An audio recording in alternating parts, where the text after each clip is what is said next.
भगवते वासुदेवाय।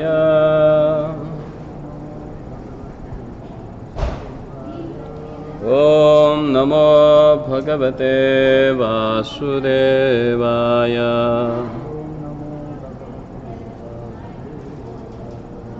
ओम नमो भगवते वासुदेवाय।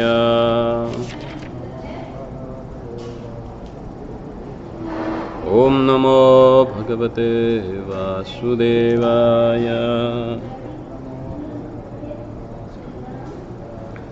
नारायणं नमस्कृत्यं नरं चैव नरोत्तमं देवीं सरस्वतीं व्यासां ततो जयमुदीरयेत्। नष्टप्रायेषु भद्रेषु नित्यं भागवतसेवया भगवति उत्तमश्लोके भक्तिर्भवति नैष्टिकी। कृष्णाय वासुदेवाय देवकी नन्दनाय च नन्दगोपकुमाराय गोविन्दाय नमो नमः। नमो नलिननेत्राय वेणुवाद्य विनोदिने राधाधरसुधापानशालिने वनमालिने महाभावस्वरूपास्त्वं कृष्णप्रियवरीयसि प्रेमभक्तिप्रदे देवी श्रीराधिका त्वं नमोऽस्तु ते। So reading from Bhagavad Gita chapter 3 and text number 1.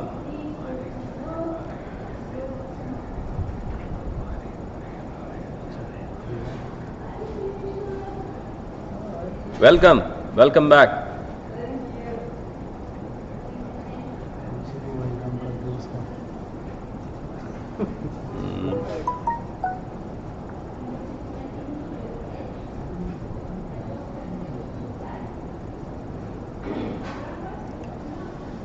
Chapter 3, which is considered as a Karma Yoga. There is a connection between chapter 2 and chapter 3. In the chapter 2, text number 49, where Krishna tells Arjuna that Durena Yavaram Karma, to keep all abominable activities far distance by Buddhi Yoga. Arjuna thinks that Buddhi means intelligence. By using intelligence, he should avoid all the abominable activities and thus not fight. Still, Krishna is urging him to fight. So the chapter 3 begins with the question by Arjuna to clarify the contradictory instruction. According to Arjuna, renunciation, jnana and work are incompatible. So now he begins with the question. He asks, Arjuna vacha jayasi cheta karmanaste mata buddhi janardanaha tatkim karmani ghore mam yojayasi keshava.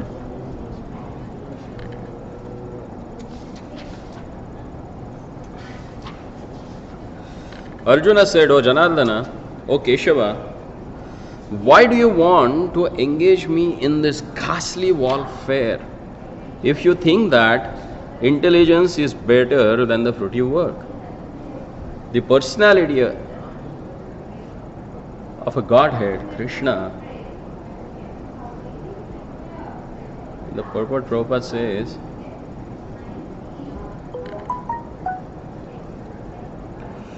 the Supreme Personality of a Godhead, Sri Krishna, has a very elaborately described the constitution of the soul in the previous chapter, with a view to delivering his intimate friend Arjuna from the ocean of material grief. And the path of realization has been recommended, Buddhi Yoga or Krishna consciousness. Sometimes Krishna consciousness is misunderstood to be inertia, and one with such a misunderstanding often withdraws to a secluded place to become fully Krishna conscious by chanting the holy name of Lord Krishna. But without being trained in philosophy of a Krishna consciousness, it is not advisable to chant the holy name of Krishna in a secluded place, where one may acquire only cheap adoration from the innocent public. Arjuna also thought of Krishna consciousness or Buddhi Yoga or intelligence in spiritual advancement of knowledge as something like a retirement from active life and the practice of penance and austerity at a secluded place.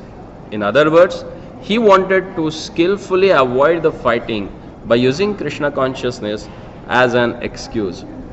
But as a sincere student, he placed the matter before his master and questioned Krishna as to his best course of action. In answer, Lord Krishna elaborately explained Karma Yoga or work in Krishna consciousness in this third chapter. So as we have seen, there is a connection between the first and second and third chapter. This third chapter divided into 5 parts. From text 1 and 2, it speaks about the renunciation of work. The first is question and second about the renunciation. From 3rd to 9, it speaks about a Nishkam Karma Yoga. From 10 to 16, from Karma Kanda to Karma Yoga. And from 17 to 35, Nishkam Karma to set correct example. And 36 to 43, he explains about one has to be aware of lust and anger, because these are the two things which keeps us shackled in this material world. So beginning with the question of Arjuna, actually the whole Bhagavad Gita, Arjuna has asked 16 questions. First two already we have seen that he asked about Sthita Prajnasya ka bhasha kim prabhasheta. He asks about the Sthita Prajna. Now he is asking about what Krishna has spoke. As Krishna has explained that performing karma is always abominable. But using intelligence or practicing Krishna consciousness, one can get rid of that. But Arjuna is quite confused. Why now he is asking me to fight? After explaining that karma will cause bondage. Because he is a sincere student, he came in front of his master and he asked, please explain me the best course of action for me. And then he explains his own precarious condition again in the second verse. He says, Vyamishreneva vakyena buddhim mohyasi me tadekam vada nishyatya yena shreyo aham apnuyam. My intelligence is bewildered by your equivocal instruction. Therefore, please tell me decisively which will be most beneficial for me. In the previous chapter, as prelude to Bhagavad Gita, many different paths were explained, such as Sankhya Yoga, Buddhi Yoga, control of the senses by intelligence, work without fruitive desire, and the position of the neophyte. This was all presented unsystematically. A more organized outline of the path would be necessary for action and understanding Arjuna. Action and understanding. Arjuna therefore wanted to clear up this apparently confusing matter so that any common man could accept them without misinterpretation. Although Krishna had no intention of confusing Arjuna by any jugglery of words, Arjuna could not follow the process of Krishna consciousness, either by inertia or by active service. In other words, by his question, he is clearing the path of Krishna consciousness for all students who seriously want to understand the mystery of the Bhagavad Gita. So this is very essential to know that what to ask, whom to ask, and when to ask. Being a disciple, one should be properly qualified for these three things. Generally people, they go for the spiritual discourses and they try to show what they know rather than asking what they don't know. People try to boast through their questions. But here Arjuna, he is showing us that how one should submit himself in front of his spiritual master to gain the spiritual knowledge. If something is confusing, with due respect, one should ask question rather than just keeping mum. We have seen so many people generally when the spiritual master is giving some discourses and few things are filling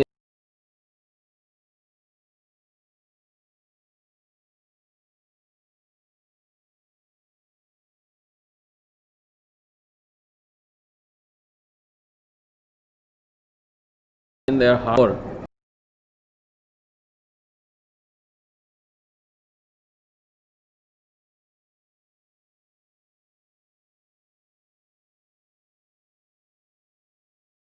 A shameless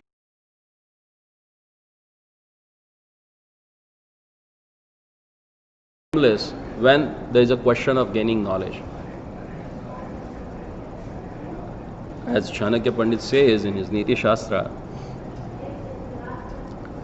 even it is from untouchable, and if you are going to learn something, you should go and learn that thing because it is your benefit. So when it's with your spiritual master, because you are accepting a spiritual master in your life, because you need a personal guidance, so one should ask. And Arjuna is showing it by his own example. He says that Vyamishraneva Vakyana Buddhim Mohayasi me. My intelligence bewildered by your equivocal instructions. It's confusing for me. So please clarify it. And then their lordship, he starts speaking about. And then he says, Shri Bhagavan Uvacha Lokesmin Dvidha Nishtha Pura Pokta Mayanagha Jnana Yogena Sankhyanam Karma Yogena Yoginam. Lokesmin Dvividha Nishtha Pura Pokta Maya Anagha Jnana Yogena Sankhyanam Karma Yogena Yoginam. The Supreme Personality of a Godhead said, O sinless Arjun, I have already explained that there are two classes of men who try to realize the self. Some are inclined to understand it by empirical, philosophical speculation, and others by devotional service.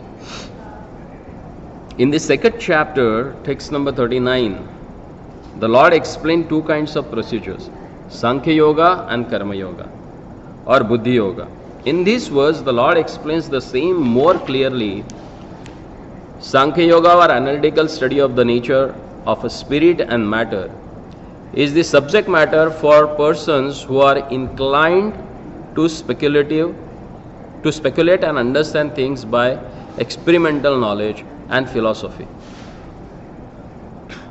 Other process of men work in Krishna consciousness, and as it is explained in the text 61 of second chapter.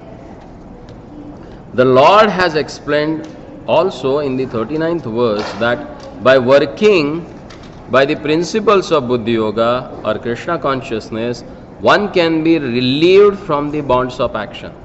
And furthermore, there is no flaw in the process. The same principle is more clearly explained in the 61st verse,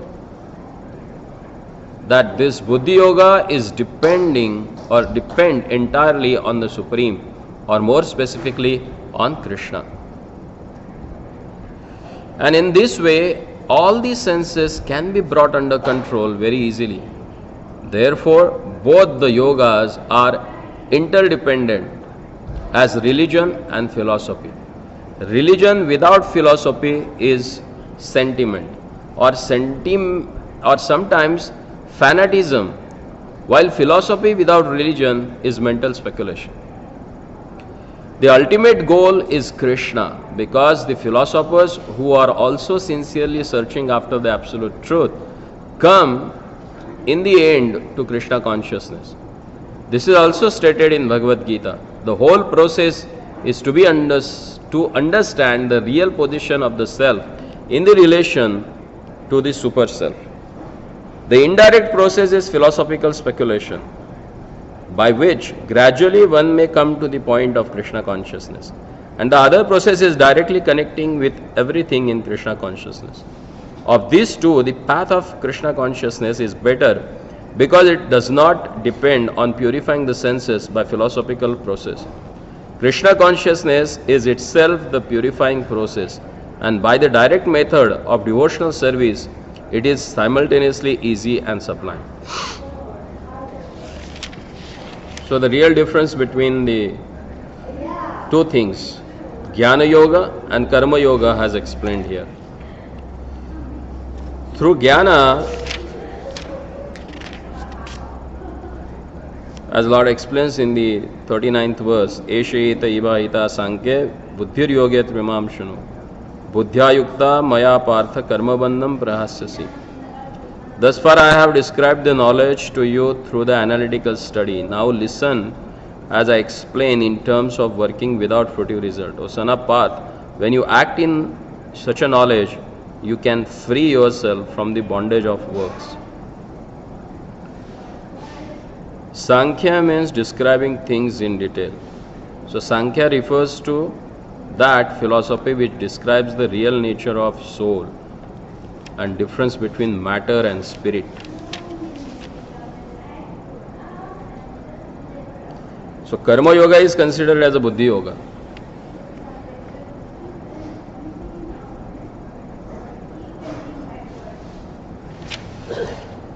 And here it seems that Karma Yoga is more acceptable by the Lord. As explained here in the purport by Prabhupada, as he says, that yogas are interdependent, both Karma Yoga and Sankhya Yoga. The whole process is to understand the real position of a self in relationship to the super self. The indirect process of philosophical speculation by which gradually one may come to the point of Krishna consciousness. And the other process is directly connecting with everything in Krishna consciousness.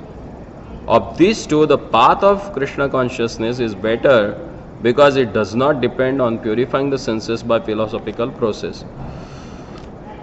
And Sankhya Yoga is the analytical study of the nature of spirit and matter, is the subject matter for the persons who are inclined to speculate and understand things by experimental knowledge and philosophy.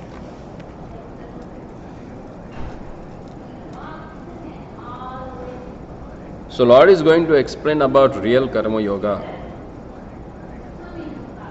And then he says, न कर्मारंभान नैष्कर्म्यम पुरुषो अश्नुते न च संन्यासादेव सिद्धिम सम अधिगच्छति. Not by merely abstaining from work can one achieve freedom from reaction, nor by renunciation alone can one attain perfection. The renounced order of a life can be accepted when one has been purified by discharge of the prescribed form of duties which are laid down just to purify the hearts of materialistic men. Without purification, one cannot attain such by abruptly adopting the fourth order of a life, sannyasa. According to empirical philosophers, simply by adopting sannyas or retiring from fruitive activities, one at once becomes as good as Narayana. But Lord Krishna does not approve this principle. Without purification of heart, sannyas is simply a disturbance to a social order. On the other hand, if someone takes to the transcendental service of the Lord, even without discharging his prescribed duties, whatever he may be able to advance in the cause is accepted by the Lord. Swalpam apiyasya dharmasya trayato mahato bhayat. Even the slight performance of such a principle enables one to overcome great difficulties.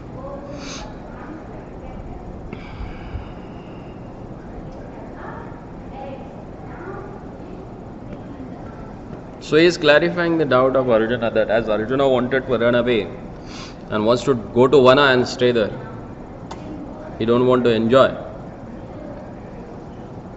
But Lord clearly explains that taking sannyas or just giving up activity is not going to give you a perfection. Why? Because nahi kashchit kshanam api jatum tishtatiya karamakrut karyate yavasha karma sarva prakritir jane gunaihi.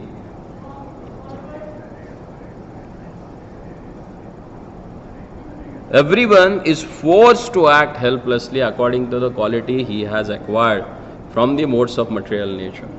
Therefore,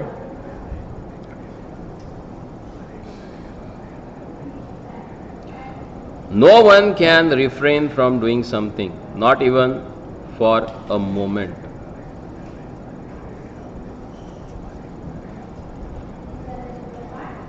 It is not a question of embodied life, but it is the nature of the soul to be always active. Without the presence of the spirit soul, the material body cannot move. The body is only a dead vehicle to be worked by the spirit soul.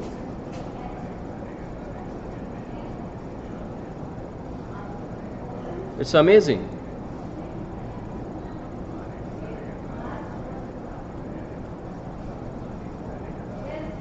To understand this.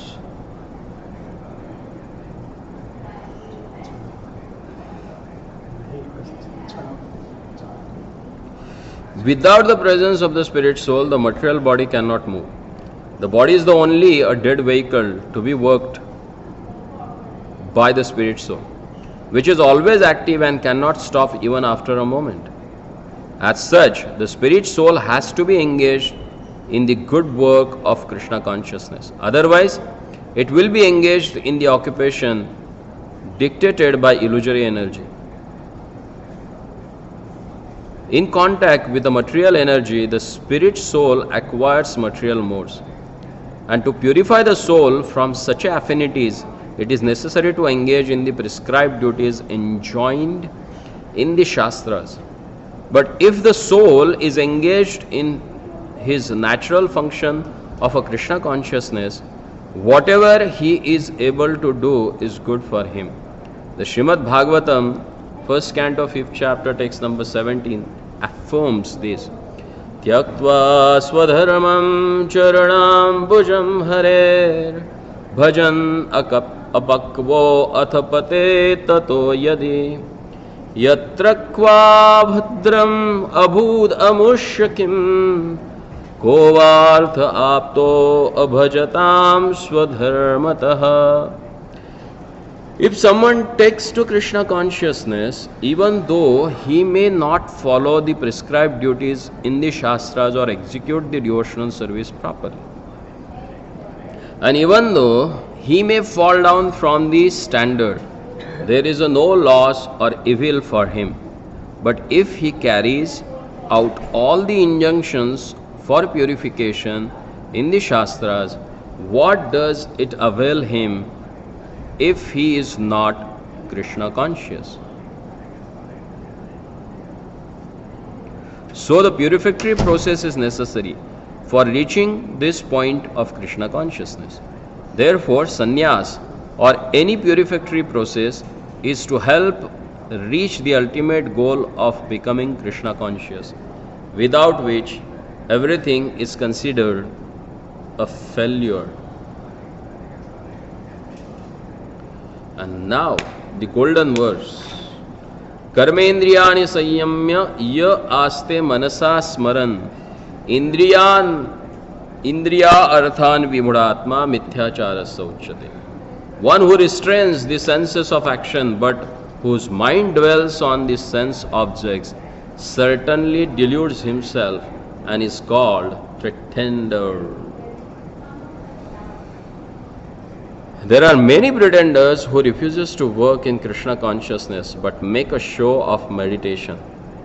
while actually dwelling within the mind upon sense enjoyment. Such a pretenders may also speak on dry philosophy in order to bluff sophisticated followers. But according to this verse, these are the greatest cheaters. For sense enjoyment, one can act in any capacity of the social order. But if one follows the rules and regulations of his particular status, he can make gradual progress in purifying his existence. But he who makes a show of being a yogi while actually searching for the objects of sense gratification must be called the greatest cheater. Even though he sometimes speaks of philosophy, his knowledge has no value, because the effects of such a sinful man's knowledge are taken away by the illusory energy of the Lord. Such a pretender's mind is always impure, and therefore his show of a yogic meditation has no value whatsoever.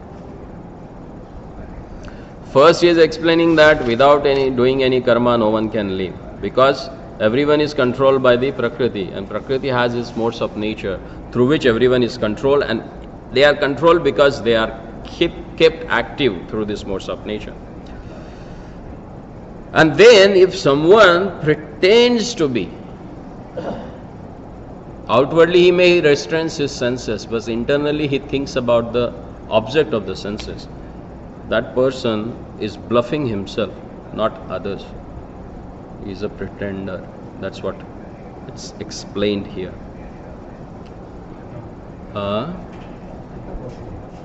Two more, then we'll finish one section of this. Then we can see the next section tomorrow. The first section goes up to 9th, then further we'll go. Yastvendriyani manasa niyamya bhavate arjuna karmendriya karma yoga asakta savishishyate. On the other hand, if sincere person tries to control the active senses by the mind and begins karma yoga in Krishna consciousness without attachment, he is by far superior. Instead of transcendent for the sake of wanton living and sense enjoyment, the purpose of life, which is to get free from the kingdom. Swartha gatihi, self-interest is to reach Vishnu. The whole institution of Varna and Ashrama is designed to help us to reach this goal of life. A householder can also reach the destination by regulated service in Krishna consciousness. For self-realization, one can live a controlled life as prescribed in the Shastra and continue carrying out his business with the attachment, without attachment. And in that way, make a progress. A sincere person who follows method is far better than the false pretender who adopts show-bottle spiritualism to cheat the innocent public. As sincere sweeper in the street is far better than the charlatan meditator who meditates only for the sake of making a living. So again, Prabhupada is banging the pretenders. Rather than pretending to be a pseudo-transcendentalist, it's better to be a grihastha and follow all rules and regulations to purify yourself and make a progress in Krishna consciousness. Then Lord says, Niyatam kuru karmatvam karma jayo ya karmanaha sharira yatra pichate ina prasidhyam etada karmanaha. Perform your prescribed duties. For doing so is better than not working. One cannot even maintain one's physical body without work. That's true. Even if you have to eat, you have to work. You have to move your hand and legs. There are many pseudo-meditators who mispresent themselves as belonging to high parentage, and great professional men who falsely pose that they have sacrificed everything for the sake of advancement in spiritual life. Lord Krishna did not want Arjuna to become a pretender. Rather, the Lord desired that Arjuna perform his prescribed duties as set forth for Kshatriyas. Arjuna Arjuna was a householder and a military general, and therefore it was better for him to remain as such and perform his religious duties as prescribed for the householder Kshatriya. Such activities gradually cleanses the heart of a mundane man and free him from material contamination. So-called renunciation for the purpose of maintenance is never approved by the Lord, nor by any religious scriptures. After all, one has to maintain one's body and soul together by some work. Work should not be given by capriciously, without purification of materialistic propensities. Anyone who is in the material world is certainly possessed of the impure propensities for lording it over material nature. Or in other words, for sense gratification, such a polluted propensities have to be cleared. Without doing so, through prescribed duties, one should never attempt to become a so-called transcendentalist. Renouncing work and living the cost of others. My goodness, मुंह पे छाप मार दिया सीधा, huh? Living on the other cost. And then Lord explains about what is yajna, and that we'll discuss tomorrow. Hare Krishna.